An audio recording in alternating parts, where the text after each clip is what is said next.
is people continually say, I can't draw a straight line. I don't have the talent, Bob, to do what you're doing.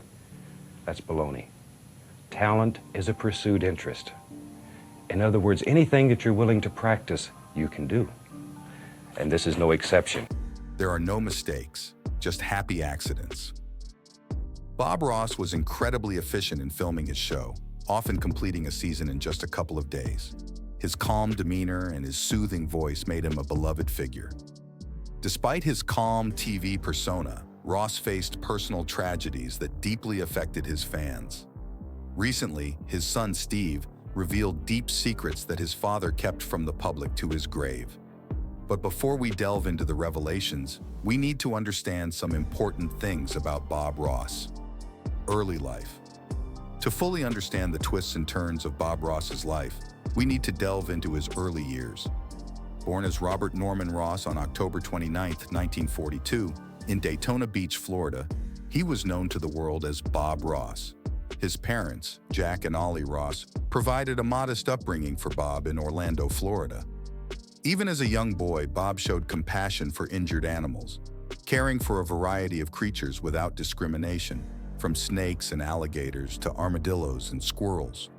This early passion for animals would later be reflected in his television show, where he showcased his care and concern for wildlife in several episodes. Despite starting as a promising student, Bob dropped out of high school in the 9th grade to work alongside his father as a carpenter. Tragically, during his time working with his father, Bob experienced a severe accident that resulted in the partial loss of his left index finger due to a saw mishap. Remarkably, this injury did not hinder his ability to paint or hold a palette, which became crucial in his future endeavors as an artist. Military service. In 1961, shortly after turning 18, Bob Ross enlisted in the U.S. Air Force, embarking on a 20-year military career. Standing at an impressive height of 6 feet 2 inches, Ross's stature, coupled with flat feet, prevented him from pursuing his dream of becoming a pilot or working on planes. Instead, he was assigned to a desk job as a medical records technician. Rising to the rank of Master Sergeant, Ross found himself in a role that he described as being tough on recruits, earning him the nickname Bust 'em Up Bobby. Despite his proficiency in his duties, Ross detested the disciplinarian aspect of his job, which required him to shout at recruits and subordinates. This experience shaped his decision to adopt a softer, more gentle demeanor after leaving the military, a promise he kept. Stationed at the Eielson Air Force Base in Alaska, Ross encountered snow and mountains for the first time, sparking his interest in landscape painting. This fascination with landscapes would become a central theme in his future artwork. Ross's transition from military life to the world of painting was a significant change. As most of us know, that career change was well worth the risk. Life as an artist. Bob Ross's journey into painting began in the early 1960s, when the United Service Organizations Club offered painting lessons while he was stationed in Alaska. Although he found painting intriguing and continued to practice, it wasn't until 1975 that his passion for art truly ignited. This transformation occurred when he watched The Magic of Oil Painting, hosted by German painter William Alexander, a show that aired from 1975 to 1982. At the time, Ross had spent 17 years in the military, and seeing Alexander's ability to create beautiful paintings in minutes while it took him days was both inspiring and frustrating. The wet-on-wet technique which Alexander used fascinated Ross. This method involved applying oil paint on wet paint instead of waiting for each layer to dry, allowing for quick and seamless blending. Ross began to experiment with this technique, painting constantly, and selling his Alaskan landscape paintings to tourists, eventually earning more from his art than from his military service. To hone his skills, he also painted on gold panning tins in taverns where he worked, showcasing his art to patrons. In 1981, after 20 years in the military, Ross retired and sought out William Alexander to further his painting skills. While he became Alexander's top student, the income from teaching was not substantial. To save money, Ross grew his trademark afro, which became synonymous with his image as an artist. Despite his initial dislike for the hairstyle, he embraced it as part of his identity, projecting a lovable hippie persona. Ross's calming voice and intimate painting sessions on his show, The Joy of Painting, which premiered on PBS in 1983, captivated audiences. His references to happy little trees and clouds, along with his therapeutic painting style, endeared him to viewers. The show aired for 11 years, surpassing his predecessor in popularity and solidifying Ross's place as an iconic painter and television personality. Personal life. Bob Ross's personal life, while not completely full of ups and downs, did not always mirror the calm and carefree demeanor of his on-screen persona. He was married 3 times and had 2 children. His first child, born when he was a teenager, remains largely unknown. His second child, Robert Stephen Ross, known as Steve Ross, was from his marriage to his first wife, Vivian Ridge. Their marriage ended in 1977, reportedly due to Ross's infidelity. After his first marriage, Ross married Jane, with whom he found happiness and became business partners until her passing in 1992. Despite their contentment, they did not have any children together. In 1995, Ross married his third wife, Linda Brown, just 2 months before his death. The circumstances surrounding this marriage have sparked speculation. Despite his fame, Ross kept his personal life private, revealing little about his relationships and family, choosing to maintain a level of secrecy around his personal affairs. Rise to success. Bob Ross's path to fame took a significant turn when Annette Kowalski, seeking solace after the loss of her son, attended one of his painting classes in Alaska. Captivated by his painting style, she and her husband, Walt Kowalski, a retired CIA agent with a knack for business, saw potential in Ross's talent. This encounter led to the creation of The Joy of Painting in 1983, which aired on PBS for 11 years. Bob Ross Inc. was established in 1984 by the Kowalskis and the Rosses, with Bob and his wife Jane having equal partnership with Annette and Walt. The show quickly became a hit, reaching over 80 million viewers daily across 277 stations. However, this success strained Ross's relationship with his mentor, William Alexander, who felt betrayed by Ross's adoption of the wet-on-wet technique on the show, which Alexander claimed to have created. The popularity of The Joy of Painting stemmed not only from Ross's painting style, but also from his calming and engaging personality.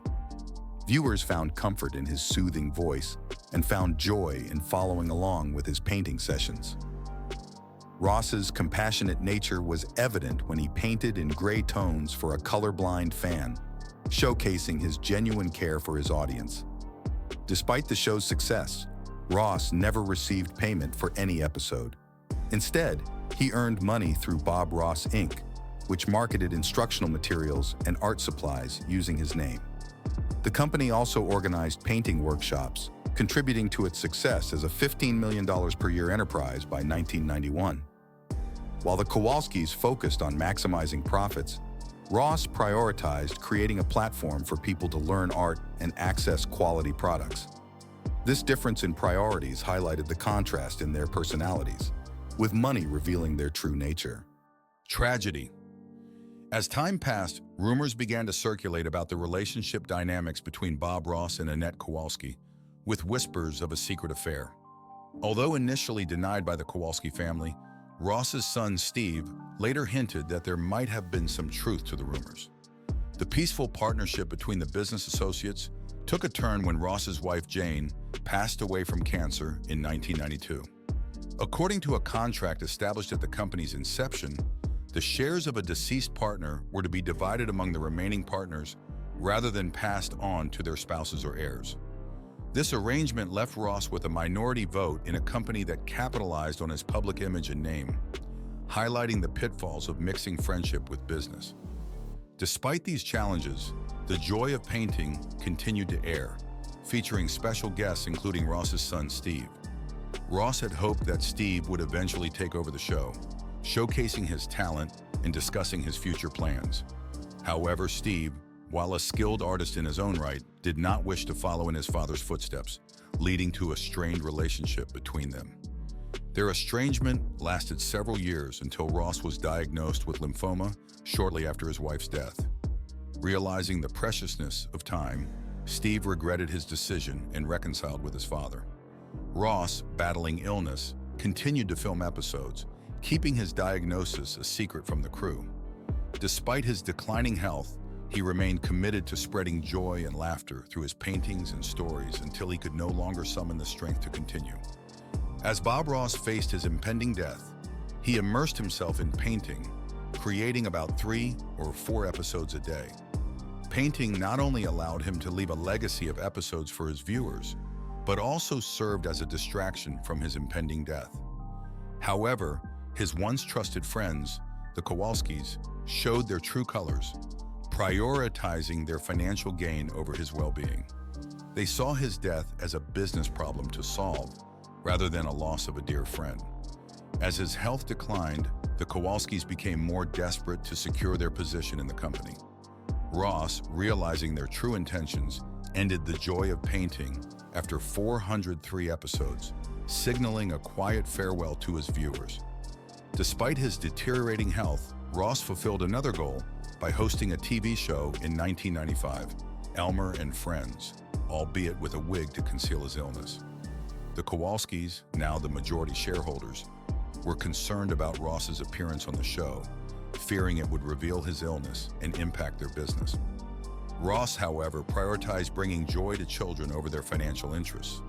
The Kowalskis, realizing Ross's time was limited, attempted to secure a contract transferring his likeness and legacy to them.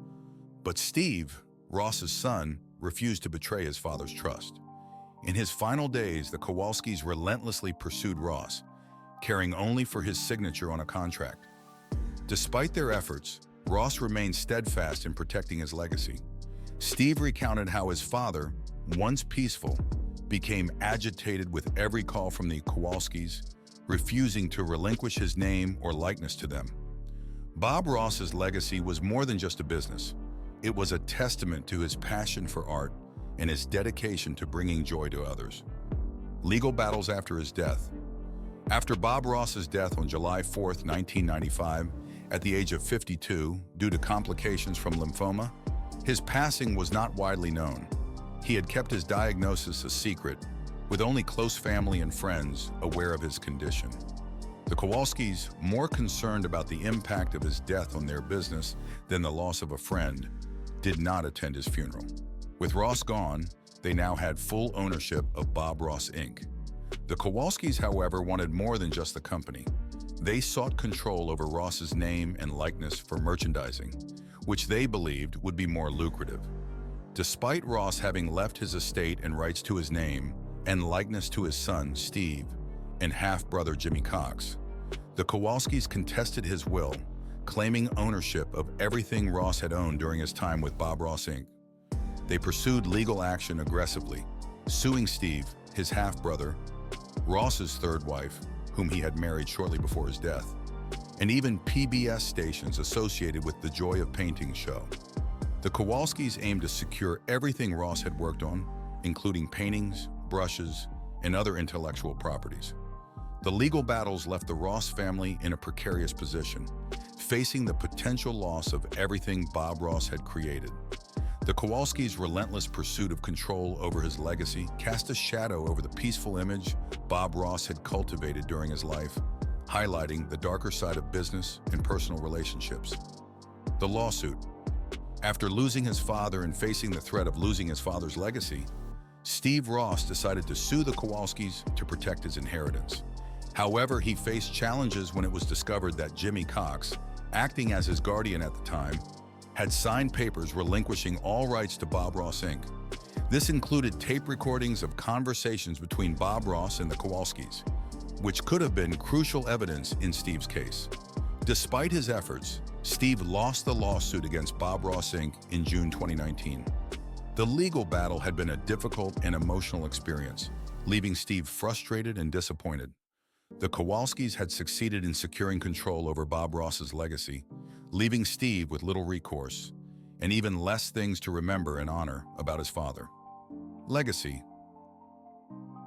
By the end of his life, Ross had painted approximately 30,000 paintings, and although many other artists have done notable works that deserve accolades, despite his unusually high number of original paintings, Ross's paintings are rarely ever found in the art market, usually snagged before news of their availability hits the market. Because of Ross's desire to keep his work from being turned into a means of financial gain, his paintings have never been sold in major auction houses. Bob Ross Inc. continues to own the rights to many of the paintings he created while the show The Joy of Painting aired. His first painting, A Walk in the Woods, was originally sold for about $100 by a station volunteer who bought it and hung it on his wall for 39 years. However, now it's been appraised and stamped with an asking price of $9.85 million. One of the few paintings he created that are not owned by the Bob Ross Inc. Although Bob Ross was a very famous artist, his art style has been described as a cross between fine art and entertainment memorabilia by an art appraisal service. His work, which bears a sharp contrast to other traditional artists, is most commonly sought after by fans of the show instead of wealthy collectors who prefer more seasonal pieces created by other artists. The only paintings owned by Bob Ross that continue to be in possession of collectors are those which were sold during the show and the ones he painted before the show that Bob Ross Inc. have no claims to. Make sure to leave a like and subscribe to the channel if you enjoyed.